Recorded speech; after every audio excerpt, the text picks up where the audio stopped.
ওকে তাকাস সামনে তাকান যার যার সামনে তাকান লাইন সোজা করেন যার মুখে আওয়াজ হবে তার পিঠে আওয়াজ হবে বলছে মুখে আওয়াজ পিঠে ধম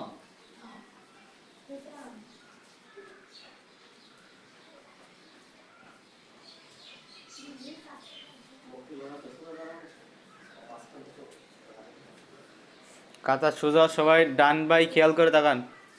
এবার গুড়মুড় আছে না আপনাদের পায়ের গুড়মুড়ো জি এই পায়ের পিছন দিকে থেকে লাইন সোজা করবে তাড়াতাড়ি তার সামনে তার সোজা দাঁড়াবা যেন আগ পেছ না যায় সবাই যেন সমান হয় তোমরা আর পিছনে দাঁড়াও এই সোজা ভাই এই সোজা এই ছোটদের সামনে দাও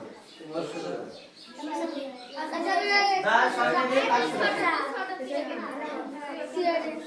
আর তোমরা তিনজন পিছনে দাঁড়াও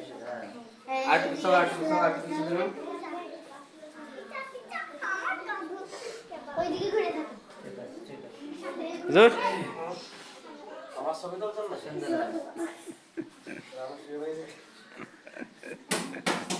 নামাজ পড়তে হবে কি নামাজ নামাজ তো আপনারা সবাই পড়েন তাই না জি সবাই পড়েন নামাজ জি নামাজ কিভাবে পড়তে হয় আজকে সেই বিষয়ে কি হবে ট্রেনিং কি হবে ট্রেনিং তাই নাকি আমাদের বিষয়ে আলোচনা হবে নামাজ পড়ার সময় সর্বপ্রথম কি করতে হয় বলেন তো তাকবীরে তাহরিমার আগে কিছু কাজ আছে সেটা হচ্ছে আগে দাঁড়াতে হবে তাই না দাঁড়ানোর সময় দুই পায়ের এই গোড়ালির মাঝখানে যতটুকু না ফাঁকা থাকবে দুই পায়ের আঙ্গুলের মাথায় ওই দুই দিকে একদম সমান ফাঁকা থাকবে বুঝতে পেরেছেন মুখে কথা বলবেন না ওদিকে কথা এই আমার মনে করেন দুই পা ঠিক আছে এই দুই পা এই এখানে যতটুকু না ফাঁকা থাকবে এই মাথায় ততটুকু না ফাঁকা থাকতে হবে অর্থাৎ পায়ের সামনের অংশ পিছনের অংশ সমান হতে হবে কি হতে হবে সমান করেন তো আপনারা পেরেছেন করেন এই বেক অবস্থান কেন এই সোজা নই ফাঁকা করো আমি সত্যি বলি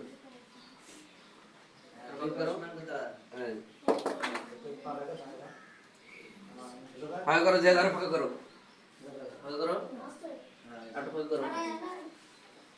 কথা বলেন না ফাঁকা করেন এর সামনে ব্যথা গেছে সোজা তুই সোজা দাঁড়া হ্যাঁ সুন্দর নাম দেখতে সবাই সবাই মুখে কথা না চুপ হয়েছে আমরা দেখছি ওই আব্দুল্লাহ রানী ফাঁকা করেন দুই পায়ের মাঝখানে কমপক্ষে 4 আঙ্গুল ফাঁকা করেন দুই পায়ের মাঝখানে করেছেন হ্যাঁ এবার খেয়াল করেন এবার নামাজে দাঁড়াইছেন না নামাজে দাঁড়ানোর পর আপনার দৃষ্টি থাকবে কোন দিকে আকাশের দিকে নাকি না যে জায়গায় আপনার সেজদা পড়বে কোন জায়গায় যে জায়গায় সেজদা পড়বে সেই জায়গায় কি থাকতে হবে নজর থাকতে হবে কোন দিকে সেই জায়গায় যেখানে সেজদা পড়বে আমার নজর থাকবে কি সেখানে অন্য কোনো দিকে তাকানো যাবে না আপনাদের যে জায়গায় সিজদা পড়বে সেই জায়গায় তাকান তাড়াতাড়ি এমনি অন্য তাকানো যাবে না যে জায়গায় কপাল ঠেকাবেন সেই জায়গায় তাকান তাকাইছেন সবাই হ্যাঁ তাকাইছেন তো এইবার তাকবীরে তাহরিমা মানে কি নিয়ত বাঁধতে হবে কি করতে হবে নিয়ত বাঁধতে হবে খেয়াল করে তাকবীরে তাহরিমা আল্লাহু আকবার বলে হাত তুলতে হবে কোন পর্যন্ত ছেলেরা কানের নতি পর্যন্ত কোন পর্যন্ত এই বৃদ্ধাঙ্গুল কানের নতি পর্যন্ত উঠবে কোন পর্যন্ত কানের নতি পর্যন্ত উভয় হাত কিবলার দিকে থাকবে ওই হাতের আঙ্গুল কি থাকবে কিবলার দিকে থাকবে এরকম মুঠো বেঁধেও না এরকম করেও নাই হাত এরকম করে আঙ্গুল এরকম করেন সবাই দুই হাত এরকম করেন তো এরকম করেন